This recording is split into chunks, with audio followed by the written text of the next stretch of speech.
ஜெய ஜெய சங்கர ஹர ஹர சங்கர மகா பெரிவா சரணம். அனைவருக்குமே வணக்கம்.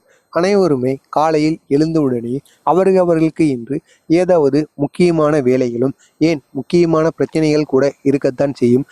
அதாவது காலை நேரத்தில் சீக்கிரமாக எழுந்து விடாமல் லேட்டாக எழுந்துவிட்டு சீக்கிரமாக ஆபீஸுக்கு செல்ல வேண்டும், காலேஜுக்கு செல்ல வேண்டும் என அனைவருக்குமே ஏதாவது ஒரு வேலைகள் கட்டாயம் இருக்கத்தான் செய்யும். அப்படி எந்தவித வேலைகள் இருந்தாலும் பரவாயில்லை, வீட்டில் இருக்கிற யாராவது ஒருவரோ ஆணாக இருந்தாலும் பரவாயில்லை அல்லது பெண்ணாக இருந்தாலுமே பரவாயில்லை, இந்த ஒரு செயலை மட்டும் நீங்கள் செய்துவிட்டு போனீர்கள் என்றால், அதாவது பித்ருக்களின் சாபமானது நீங்கி விடுமாம். நமது முன்னோர்களின் ஆசி நமக்கு பரிபூர்ணமாக கிடைப்பதற்கும் நாம் இந்த ஒரு செயலை மட்டும் செய்து வந்தாலே போதுமாங்க. இந்த ஒரு செயலுக்கு உங்களுக்கு பார்ப்பதற்கு இந்த ஒரு செயலானது மிகவும் எளிது போல தெரியலாம். இருந்தாலும் இந்த ஒரு செயல்களை மட்டும் நம் காலை நேரத்தில் எழுந்துவிட்டு செய்து வந்தோம் என்றால் இதனுடைய பலனானது மற்ற எந்த ஒரு இதுக்குமே கிடைக்காதாம். நாம் எவ்வளவுதான் பூஜைகள் செய்திருந்தாலும், எவ்வளவு கோயிலுக்கு எத்தனையோ எத்தனையோ கோவில்களுக்கும் எத்தனையோ தலங்களுக்கு ஏறி இறங்கி இருந்தாலும் நாம் வீட்டிலிருந்தே இதனை போன்று செய்வதனால் நாம் நமது முன்னோர்களின் ஆசி நமக்கு பரிபூர்ணமாக கிடைக்குமாம்.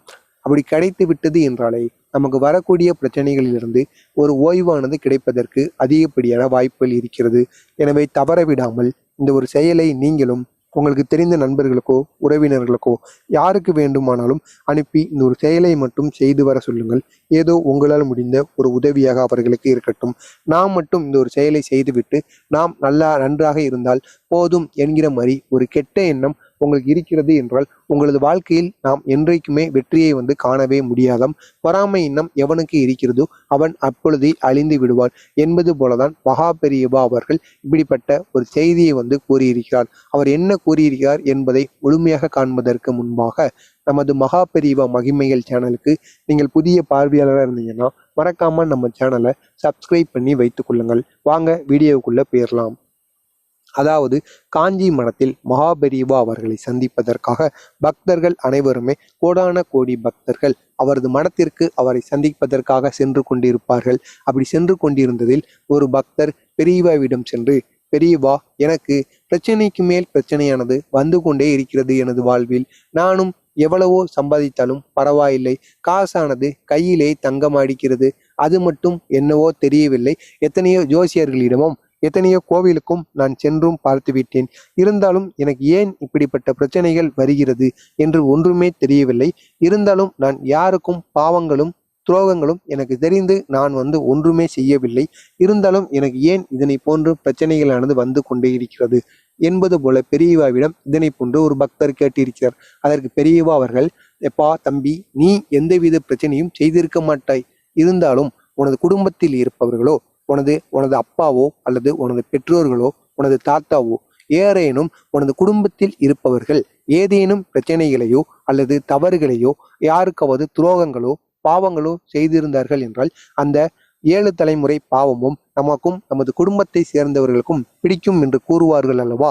அதனை போலத்தான் யாரோ உனது குடும்பத்தில் செய்தவர்களுடைய பாவமானது உன்னை தற்பொழுது துரத்தி கொண்டு இருக்கிறது. இதனால் அதாவது அந்த ஒரு பாவத்தினால் உனக்கு ஏகப்பட்ட பிரச்சனைகளும் ஏகப்பட்ட கஷ்டங்களும் உனது வாழ்வில் நீ சந்தித்து கொண்டு இருக்கிறாயா என்பது போல பெரியவா மெதுவாக அந்த பக்தரை பார்த்து கேட்டிருக்கிறார். ஆமாம் பெரியவா, நான் நிறைய பிரச்சனைகளையும் நிறைய கஷ்டங்களையும் அனுபவித்து கொண்டேதான் இருக்கிறேன். முக்கியமாக காசானது எனது கையில் தங்கவே மாடிக்கிறது என்பது போல பெரியவாவிடம் இதனை போன்று அந்த பக்தர் கூறியிருக்கிறார். அதற்கு பெரியவா அவர்கள், இது அனைத்திற்குமே காரணம் பித்ரு சாபம்தான். அதாவது உனது முன்னோர்கள் செய்த பாவம்தான் உன்னை துரத்தி கொண்டே இருக்கிறது. அவர்கள் பாவத்தை செய்துவிட்டு சென்று விட்டார்கள். தற்பொழுது நீதான் அந்த பாவத்தை தீர்க்க வேண்டும். அதனை எப்படி பெரியவா நான் தீர்ப்பது என்பது போல அந்த பக்தர் கேட்டிருக்கிறார். அதற்கு பெரியவா அவர்கள், அதாவது இந்த சில செயல்களை நீ காலையில் எழுந்து பிரம்ம முகூர்த்த வேளையில் செய்து வா. தினசரி இதனை வாழ்நாள் முழுவதும் நீ செய்து வா. இப்படி நீ செய்து வருவதனால் மிக பெரிய மாற்றங்கள் உனது குடும்பமும்